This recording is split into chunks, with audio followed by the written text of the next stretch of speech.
What's up, everybody? I'm Phil. That's Sam. Hey guys, welcome back to the channel.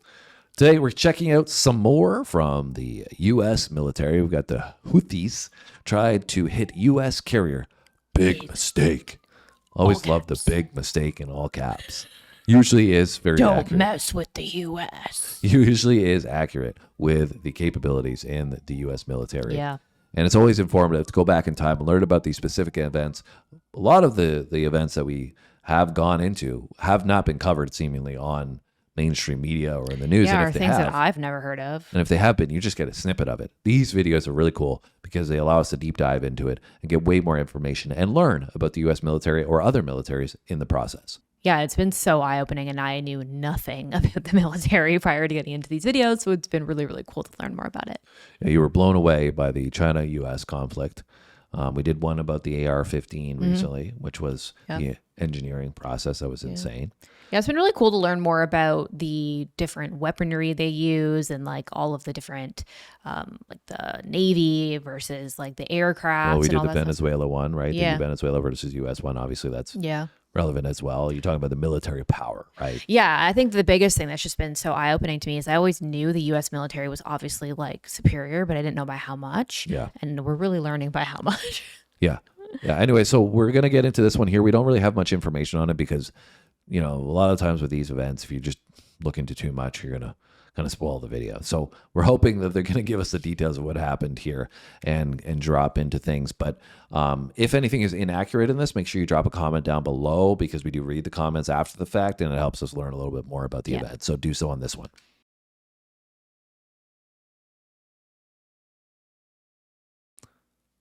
This is the moment two Houthi drones targeted the USS Harry S. Truman and how a single destroyer had seconds to react. Launched from deep inside Yemen, one drone banked high while the other flew low, trying to sneak beneath US radar coverage. And these drones weren't just being guided in real time. They were already locked in and barreling straight towards the Harry S. Truman. That is until the USS Gravely spotted them first. But would there be enough time? At 3:43 a.m. local time, deep inside Yemen, a Houthi mobile firing unit launched two Samad 3 drones into the sky. Unlike the Timu builds of years past, these drones are much better engineered for range, stealth, and surprise, and they are heading straight for the aircraft carrier Harry S. Truman. After launching them, the first one banked hard to the northeast and climbed 18,000 feet to conduct a high dive strike. The other drone went a very different route. In a maneuver called sea skimming, this second drone flew just 10 feet above the water's surface at a speed of about 250 kilometers an hour. This meant the Truman Strike Group had roughly 30 minutes to respond. However, while this might seem like a long time, both drones have features enabled that aim to defeat the Navy's ability to take them out. The first to spot the incoming threats wasn't the Truman itself, but one of her escorts. 20 miles off the port bow, the USS Gravely was on picket duty when the quiet, boring atmosphere of the mid-watch was suddenly interrupted. There on her radar scope were the clear outlines of two fast-moving contacts. Practically instantly, the ship and crew meshed together in perfect harmony to come up with a firing solution to save the Truman. It follows a dynamic process called F2T2EA. F2T2EA stands for Find, Fix, Track, Target, Engage, and Assess. And this concept forms the core of Navy air defense strategy. And it all starts with this, the AN-SPY-1 radar, with either 3 of these arrays for a destroyer or 4 for a cruiser. This system provides 360-degree coverage from the horizon of 0 degrees to its zenith, or highest point of 90 degrees. And it forms the backbone of the critical first step in taking out these drones. In the find phase, SPY is looking out to a range of at least 200 nautical miles for any and all air contacts. In this phase, the Aegis combat system, the overall suite that integrates SPY with the ship, is just looking for what is out there, whether it is a missile, a drone, a plane, a cloud, or a bird. During this phase, the radar just needs to get a return from anywhere. The Samad 3 is attempting to defeat this phase by either flying as close to the horizon as possible to be undetected, or using its 1,800 kilometer range to come at unexpected angles like really high, low, or behind US ships. Additionally, despite having a wingspan of 4.5 meters, and a length of 2.8 meters. It has a relatively small radar cross-section of 0.1 square meters, or roughly the size of a piece of copy paper. Wow. This small RCS makes tracking hard for most radars, but not Spy. Unable to stay hidden from Spy since it can see targets the size of a golf ball more than 100 miles away, the Samad 3 drones try to exploit the next phase, the fixed. That's really crazy. I mean, how advanced you have to have as a radar system to be able to pick that up. I mean, you only have, they said 200 nautical miles sounds like a lot, but it's not really a lot when you have something that's coming in at high speed and is potentially undetectable for you to, as they said, do all these things, identify it, then figure out the way to respond to it so quickly. You have to have a really obviously an efficient radar system to capture it immediately. Yeah. And they're talking about how it tries to use stealth aspects to avoid that. But we mentioned in the beginning, we've learned that the capabilities of some of the U.S. military is obviously elite. And this is where you're seeing that come into play. Well, it can detect things the size of a golf ball, 100,000 meters away or something. Well, I mean, if it can detect a bird, you know what I mean? A bird's pretty small, so. I would say so. Yeah.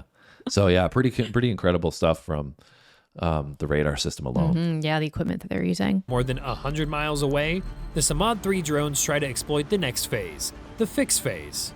Now that the Spy radar has both hostile drones on radar, it begins blasting radio waves at a frequency of 2.5 to 3.7 gigahertz to get precise target location data. This data is useful in determining the contact's course, speed, and elevation. For its part, each of the Samad 3 drones begins altering their flight paths and using internal inertial navigation if GPS fails. Houthi operators ashore can modify the GPS destination within a 250-kilometer range in real time. This is especially useful for moving targets, like ships, where shore-based radar arrays can be feeding information to the operator, who then relays the U.S. ship position to the drone. But despite this advanced tactic, Spy knows exactly where these drones are, so it can begin its next phase, track. In the track phase, Spy continues to blast the targets with continuous radar waves and gets ever-increasing data. Spy then passes these to supercomputers called Command and Decision, known as C&D for short. These computers are performing millions of calculations a second on more than 100 different contacts. Even though each drone is traveling at 250 kilometers an hour, Aegis can handle all these updates on targets moving faster than the speed of sound. Wow. So getting a beat on these two targets is as easy as making money off the Minecraft movie. It's 100% guaranteed.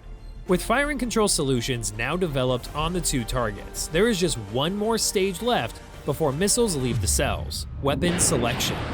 In this phase of the engagement, known as targeting, the tactical action officer is essentially doing a high-stakes game of speed dating, and it's all about getting the perfect match. For example, the TAO could shoot this super advanced SM-6 missile at the drone, but it'd be a waste of a $4 million missile on a $50,000 target. Instead, with the help of Aegis, the TAO has just seconds to decide the right weapon for the job to make a perfect match. In this case, he chooses this missile. It's an SM-2 missile and is the tool that's going to turn this drone into a bunch of junk. The SM-2 missile is the bread and butter of the Navy's air defense and is the go-to for threats like this. That is because SM-6s are used against advanced threats, SM-3s are for ballistic missiles, SMs are for targets close aboard, anti-submarine rockets are for, well, submarines, and Tomahawks are for land targets. But when choosing an SM-2, there are different flavors of SM-2. These missiles, like the Block 3, 3 Alpha, 3 Bravo, and 3 Charlie, are all physically pretty similar, but have different seekers and software inside them. Depending on the type of threat, each flavor of SM-2 is better suited for it. One may be better at defeating high divers, while another can take out sea skimmers close to the water. In those few seconds, the TAO confirms the weapon selection and rolls the fire inhibit switch to green. In seconds, the SM-2s are screaming out of their vertical launch cells at about 3.5 times the speed of sound. Damn. And this is where the next phase comes into play.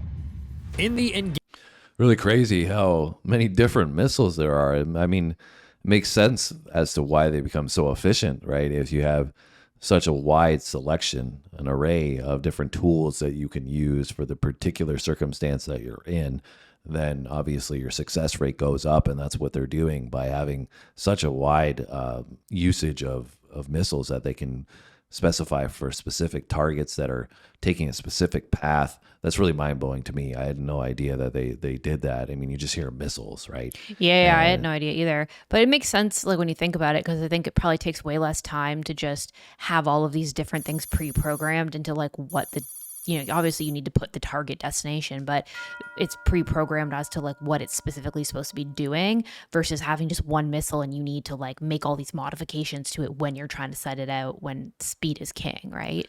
Yeah, speed is super important when it comes to communication as well. And that's what I was thinking about. It's one thing to identify the target and then they're proceeding to the other next steps. But it's so important to have like the computers, for example, to be able to conduct these calculations and then distribute that information to the next process so that they can make the decision on which missile to use. That I think can be easily overlooked is that, the streamlined effect of how, we get from point A to point F into this process. It just happens maybe in a few minutes or, even seconds, but it's a very, very intensive process that needs to make sure it's working from the front to the back to, in this case, avoid hitting a carrier, which is, billions of dollars potentially that rests on the whole process of defense, right? Yeah, for sure. Also, I realized after the fact at the pause, I think I said 100,000 miles, and I realized after like how far that would be. I'm like, no, I think they said 100 miles, not 100,000. Yeah, I'm not sure. I missed that part. So,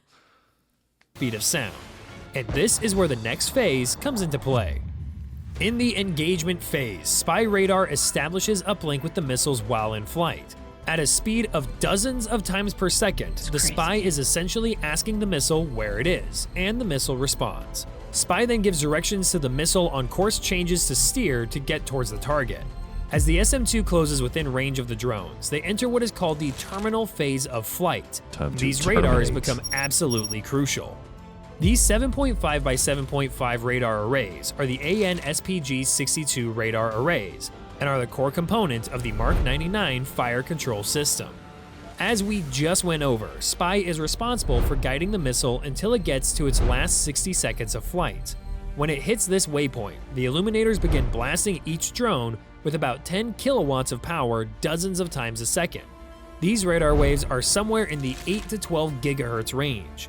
The SM-2's semi-active seeker knows what specific frequency range this is and hunts it out. Think of it as guiding itself like a moth to a flame. That's it crazy. Just can't resist. When the only bright SM-2 detects how close it is to this specific radar radiation, it detonates and sends about 6,000 preformed steel metal fragments at speeds approaching 2,000 meters per second in all directions. And that is where the final phase comes in. That's so wild. The first shot came from the USS Gravely. At 03:45 on the dot, the ship's Mark 41 vertical launch cells opened up and released 2 SM-2 missiles toward the Samad 3 drones. With the speed of Mach 3.5, these missiles were fast enough to cover 5 miles every 7 seconds. That's insane. As the first missile arced upward, its nose pointed toward the drone cruising at altitude, trying to come in for a high dive strike. Aided by real-time uplinks from the fire control system, the missile made microscopic course corrections as it closed in. Then, at just over 16,000 feet in altitude, it sensed it was close enough. The proximity fuse tripped 15 meters from the target, triggering the missile's airburst fragmentation warhead. Over 3,000 tungsten cubes punctured the airframe in a focus cone. As the first hostile drone disintegrated into pieces, the second missile had a more complex trajectory. The low-flying Samad was hugging the ocean surface, trying to stay hidden in the radar shadows, but Spy held its lock. As the SM-2 streaked toward it, the drone suddenly banked to avoid being hit. But it was too late. The SM-2 suddenly dropped altitude and detonated just ahead of the Samad's nose cone.